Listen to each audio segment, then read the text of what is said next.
নমস্কার বন্ধুরা, আপনারা কীরকম আছেন? আজকের আবার একটা নতুন রেসিপি নিয়ে চলে এসেছি। দেখুন, বাজার থেকে ইলিশ মাছ নিয়েছে এবছরের প্রথম। তো ইলিশ মাছটা কীরকম হবে জানি না। আজকের ভাবলাম একটু বেগুন দিয়ে মাছটা ঝোল করব। দেখো, বেগুনগুলো বড় বড় কেটে নিয়েছি, আর মাছটাও ভালো করে আগে ধুয়ে নিয়েছিলাম। দিয়ে দিচ্ছি পরিমাণ মতন হলুদ গুঁড়ো, পরিমাণ মতন লঙ্কা গুঁড়ো, যে যেরকম ঝাল খাবে সেরকম ঝাল দেবো। দিয়ে দিয়েছি স্বাদ মতো নুন। এবার দিয়ে দেবো তেল। এবার এইটা কিন্তু ভালো করে একটু নাড়ি চাড়িয়ে একটু মেখে নেবো। কেন আমি এইভাবেই মাছের ঝোলটা করবো, আর এইভাবে মাছের ঝোলটা খেতে কিন্তু খুবই ভালো লাগে। আমি তো ছোটোবেলা থেকে ঠাকুমার কাছে কড়াই শিখেছি, আর ঠাকুমা এইভাবে রান্না করতো, খুবই ভালো লাগতো। তাই এইভাবে ভাবলাম আপনাদের সাথেও শেয়ার করি।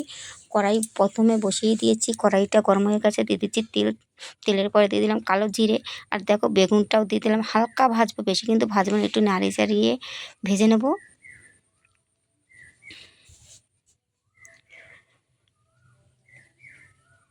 দেখো, এভাবেই কিন্তু বেশি দাগও করবো না, একদম হালকা। দেখো আমার ভাজা হয়ে গেছে, এবং কড়াইতে মাছটা দিয়ে দিলাম।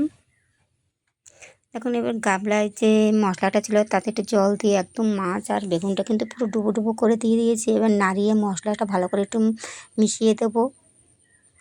আমার মেশানো হয়ে গেছে, এবং আমি 20 মিনিটের জন্য ঢেকে দিচ্ছি। দেখো, 20 মিনিট পরে আমি ঢাকনা তুলে দিয়েছি। মাছ কিন্তু আমার প্রায় হয়েই গেছে, তাই একটু নাড়িয়ে নিলাম ভালো করে। মাছ আমার হয়ে গেছে, এবার আমি এটা নামিয়ে নেব। দেখো, আমি কিন্তু পাতলা ঝুরি করবো, আর এই ইলিশ মাছের টেস্টটা কিন্তু খুবই ভালো লাগে। আর আমার কিন্তু মাছের ঝোল পুরো রেডি। ভালো লেগে থাকে তাহলে একটা লাইক, কমেন্ট জানাবেন, সাবস্ক্রাইব করে দেবেন। আবার অন্য কোনো ভিডিওতে দেখা